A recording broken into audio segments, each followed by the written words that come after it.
Aimes-tu être critiqué? Formules-tu des critiques? Acceptes-tu les critiques?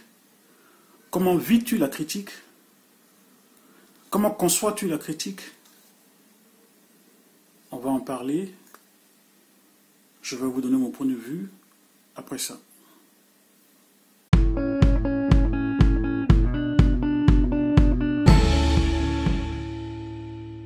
Bonjour et bienvenue sur ma chaîne. La critique ou les critiques, c'est le thème du jour qui m'a été proposé par un de mes collègues la dernière fois qu'on a bossé ensemble, Guido Fares, à qui je fais un clin d'œil, sans oublier aussi mon collègue Franck Berthaud Catelier, que j'appelle affectueusement Franky, et je n'oublie pas aussi la Mama. Allez, merci. Donc je disais, il m'a dit, Vincent, qu'est-ce que tu as à nous dire sur ce sujet de la critique? Bon, on en parle ce soir. Ou ce matin, ça dépend du moment où vous regardez cette vidéo. Alors, je vous dis encore bonjour et bienvenue sur ma chaîne. Si vous êtes nouveau, merci de vous abonner pour ne pas louper les prochaines vidéos. Merci de commenter, de donner votre point de vue. Parce que ce que je dis n'est pas parole d'évangile. Ce que je dis n'est qu'un partage de retour d'expérience. Donc, commentez, likez, partagez. Et on va échanger à partir de vos commentaires. La critique, disais-je, ou les critiques. Pourquoi critique-t-on? Comment critique-t-on? Et quelle est la portée, quel est l'objectif de tout ça? Est-ce qu'il nous arrive de formuler des critiques ou d'en être l'objet? Ce que j'ai à dire est simple. Généralement, on formule des critiques ou une critique par rapport à quelque chose d'existant, par rapport à une idée, ou par rapport à un objet, ou par rapport à un acte, ou par rapport à bien d'autres choses qui existent déjà. Donc, une critique est comme un point de vue qu'on donne par rapport à quelque chose. Et moi, personnellement, j'en vois trois formes. La première forme qui est, selon moi, la critique positive, qui sont des critiques, qui sont même des suggestions, des propositions qu'on émet par rapport à quelque chose d'existant, dans le but de voir évoluer cette chose. Je vous prends un exemple banal. Tu as peut-être construit une maison, ou tu as peut-être fait un dessin, ou tu as peut-être fait un objet, ou réalisé une œuvre, où quelqu'un peut venir te dire, bon je pense que si le trait rouge, si tu le mettais plutôt à gauche, il irait bien, ou au lieu de l'avoir mis à gauche, mets-le à droite, ainsi de suite.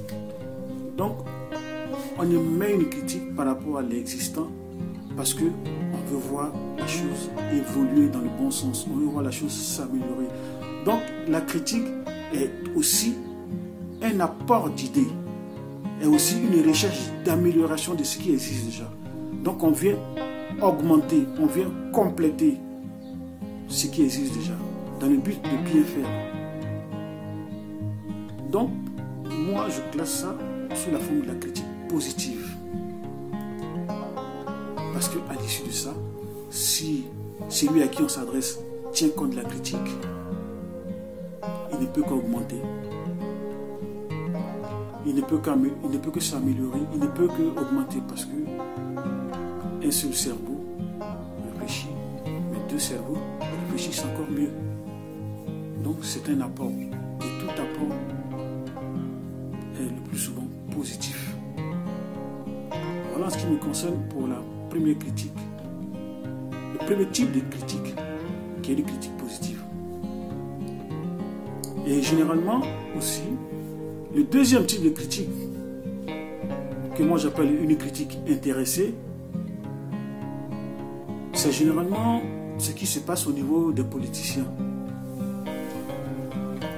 Au niveau des politiciens ou au niveau des syndicalistes.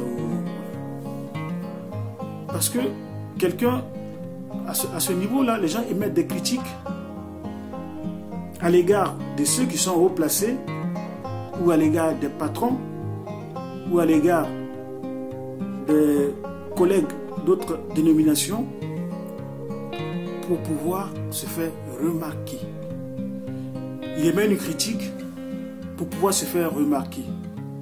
Parce que généralement en politique, les grandes gueules, il vaut mieux les avoir pour soi et non contre soi.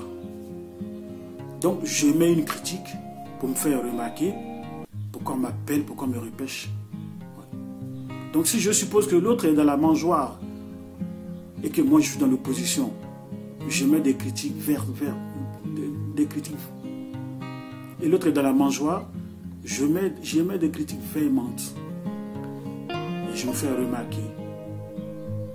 Je me fais remarquer dans l'espoir que je me fasse remarquer et qu'on m'appelle pour que je puisse intégrer l'équipe de la personne que je critique.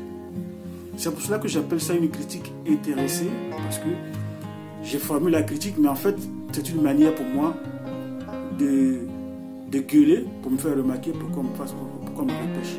Et une fois de l'autre côté, allez, je ferme ma bouche. Parce que pendant que je mange, je ne peux pas parler. Donc quand tu parles trop, on te met une banane dans la bouche, ou on te met un morceau de pain dans la bouche, et pendant que tu mastiques ce pain, tu ne peux plus parler, donc on te ferme la bouche. Et généralement, c'est comme ça que ça se passe au niveau des politiciens. Vous verrez que certains politiciens, tout jeunes, tout nouveaux, qui gueulent, généralement, les plus forts les prennent pour soi. Et c'est plus on n'entend plus parler d'eux.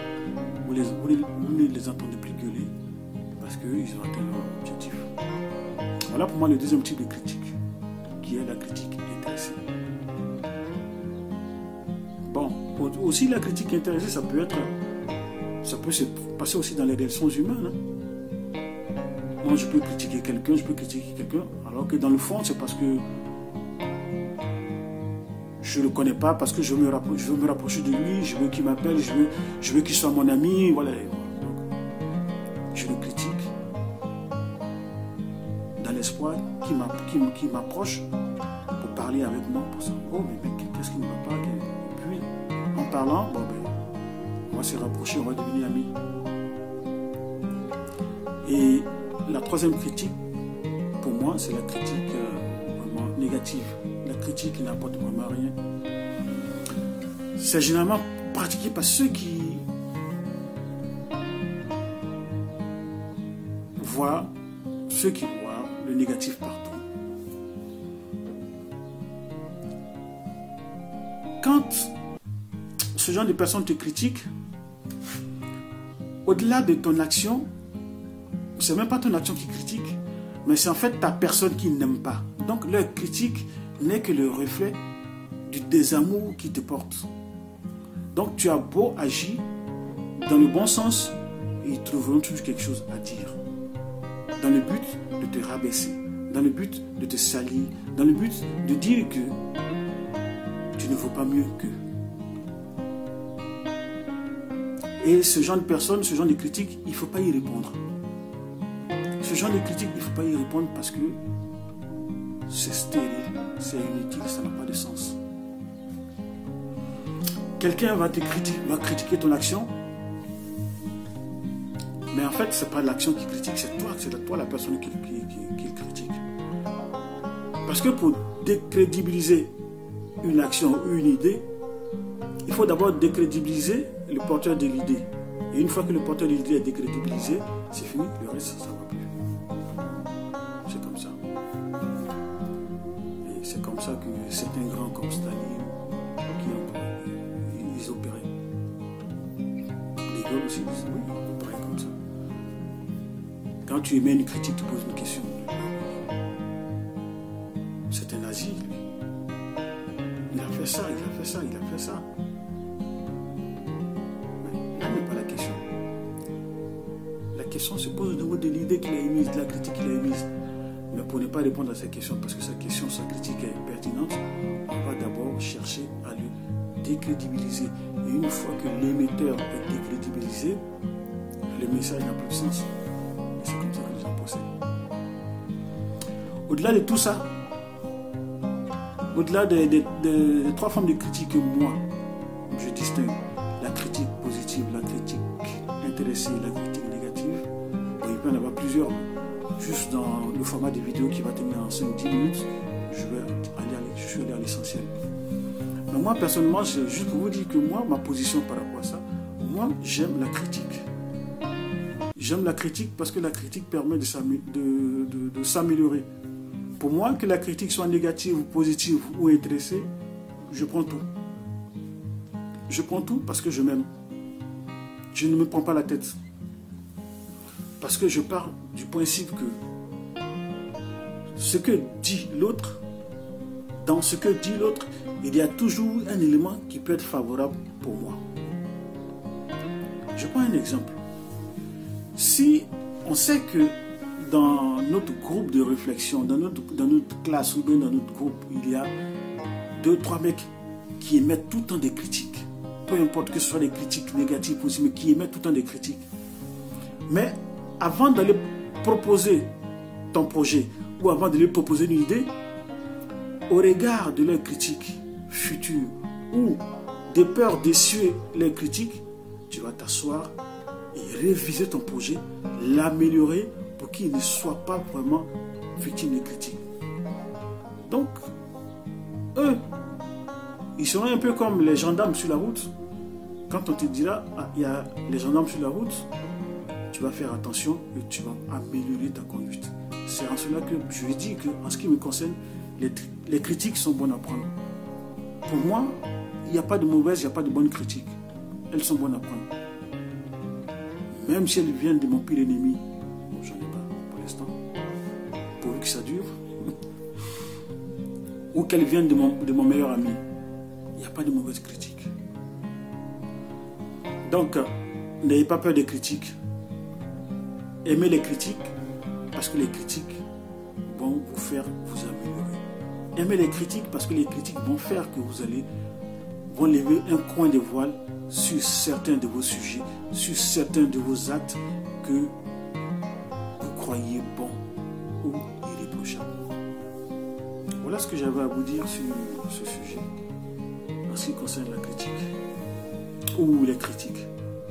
C'est mon point de vue. Ce n'est pas une parole d'évangile. Alors j'attends vos remarques, vos commentaires. Entre-temps, likez, partagez, abonnez-vous. Et à bientôt. Ciao, ciao. Merci.